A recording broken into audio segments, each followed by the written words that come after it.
then the other thing that he did, and I guess certainly I was one of the examples of it, is he gave a lot of young people an extraordinary opportunity at a very, very young age to have an enormous responsibility and power that went with it. Obviously, derivative power. I mean, he had the power, but you know, when you were the mayor's deputy or your mayor's assistant, and you were acting on his basis, you had that ability. He brought Ray Simon in as the deputy mayor, and in those days there was only, I think, 2 or 3 people, assistants in the mayor's office. Ray was a lawyer. He was also from Loyola. I only knew Ray from a little bit from some of the law school related activities, the alumni sort of things. And Ray was the one who talk about profiles in courage. He recommended me to Mayor Daley years later for the job as an assistant to the mayor. And he was criticized a lot because I was the son of a person who had opposed the mayor in 1955. As I said, my dad had been Mayor Kennelly's city treasurer, and he was one of the 3 fellows that ran for alderman in the city. The 49th Ward, our ward, Rogers Park and Edgewater. The 37th Ward was the farthest western ward, and then the 19th was the farthest southwest.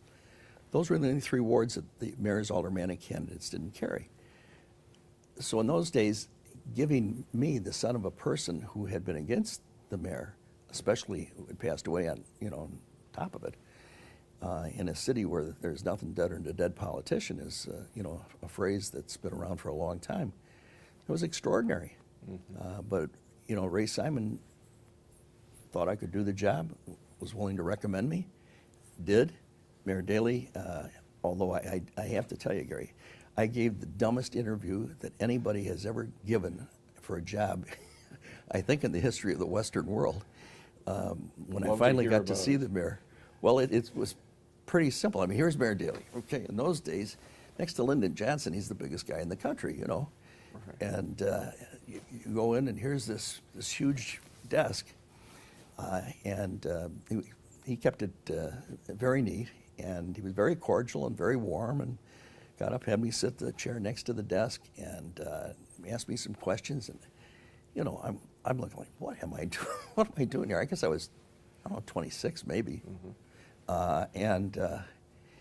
So I kept thinking, oh my God. And finally he said, well, Neil, why do you want to be in government? And I said, well, Mr. Mayor, because, frankly, next to a religious calling, in our family we were taught you were given gifts. Someday you have to answer for those gifts.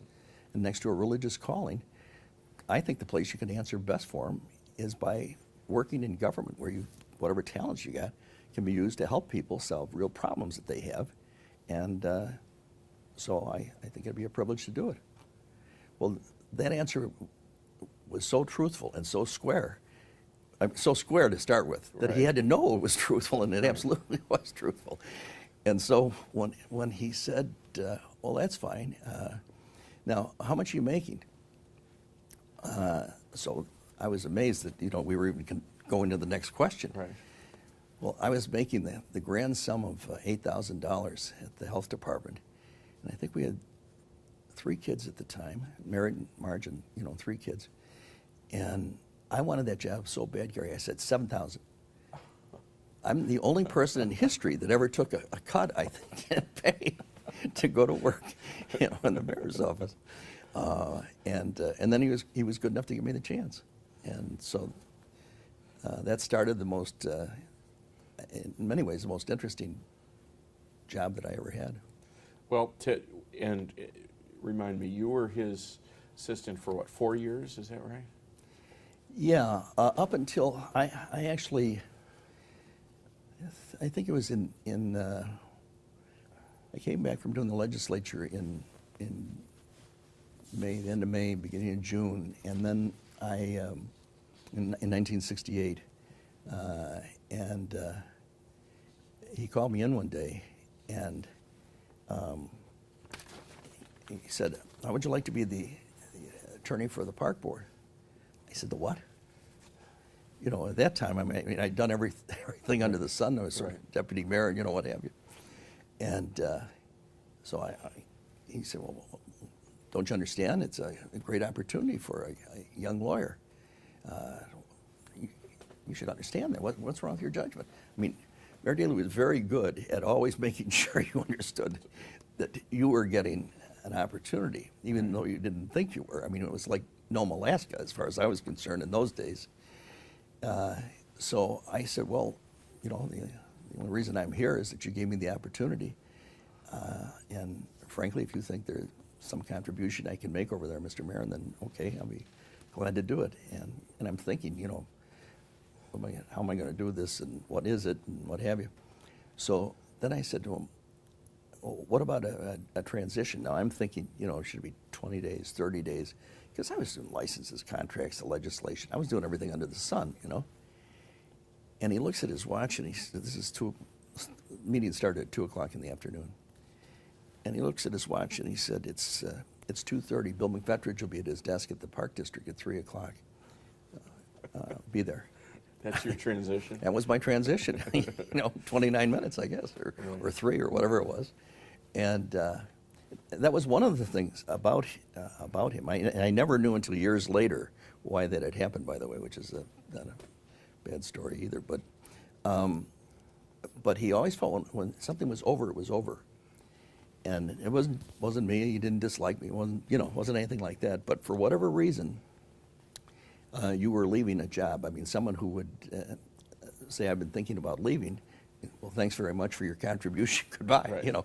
Because once you got to that point, either he needed you to move or you're talking about moving, your mind isn't focused on your job 100%. And it was the same thing about people in the office being in politics. I was the only one that was in politics. And I was in it by my own choice because my dad had told me, he said, Neil, if you're not in the room, then you got to count on somebody else. You don't want to be out in the hall. Yeah. You know, you have to be in the room if you're going to make a difference. And I, again, didn't really know what that meant, just like the Springfield advice. But I stayed involved locally in our community, and which is we can talk about if you want to. And but everybody else in the office wasn't involved in ward or other politics. Their job was government. Right. You know, as I'm sure you know yourself, about 95% of government is professional, and 5% is partisan. I mean, there are partisan positions and what have you. Mm-hmm. But when you reverse that equation, and I think that was Dan Walker's mistake, was he did reverse that equation way too much. Then the whole system, you know, just collapse. And Mayor Daley was very good, as I mentioned, about the cabinet and about giving so many young people enormous opportunity. He knew we'd work hard, we were reasonably smart, we were honest, and you know, our focus was on doing the best job we could. You know, that kind of judgment on his part about what fits where in the process of professional government and politics was one of the strongest gifts, if you will, that he had. Now, during the years before the Park District, when you're working for the mayor directly, mm-hmm. Tell us what kinds of things you did on that job and what insights you might have had into the mayor during those assignments. Well, first of all, just in broad terms as far as the mayor is concerned, I always thought that the thing that people least understood about the mayor was the extraordinary governmental professional that he was in all sorts of areas, but especially in finance.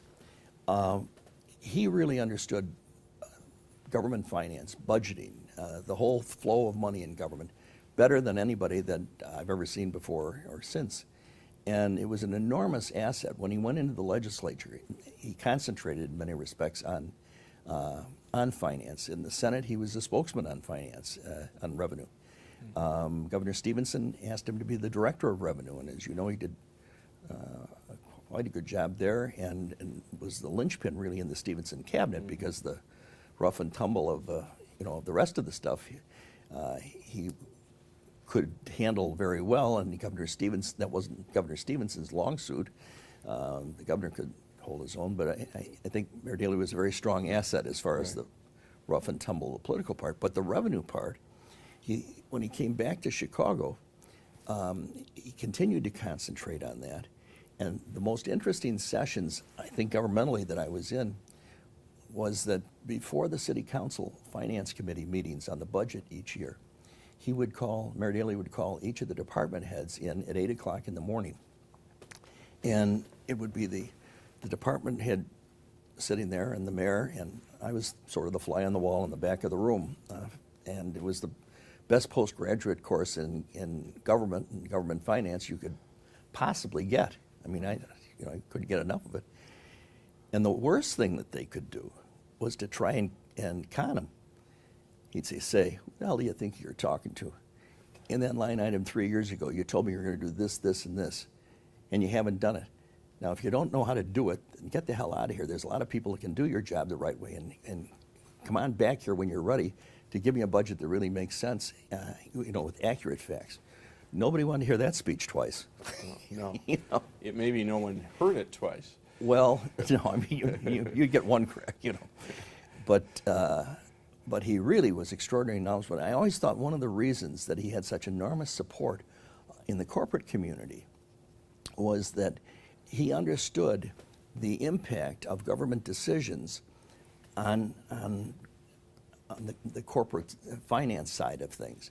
If you don't have a strong economy, you don't have jobs. If you don't have those two things, you don't have a tax base. And if you don't have all three, you can't pay for the social services. This isn't rocket science. It's still the same thing today. At the core, when you're doing a strategic plan, those four elements have to be there. Because if they aren't, any one of those things isn't there, then you've got a heck of a problem. So he understood the mechanics and the logistics of what government could do to be of assistance to a corporation, to a business that was trying to succeed, because in their success, Chicago succeeded.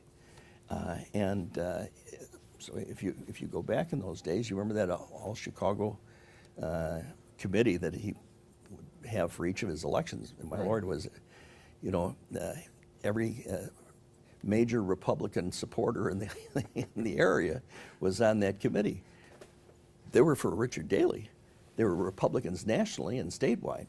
But as far as being mayor is concerned, they knew he was the best thing as far as the success of their business in that public-private partnership idea.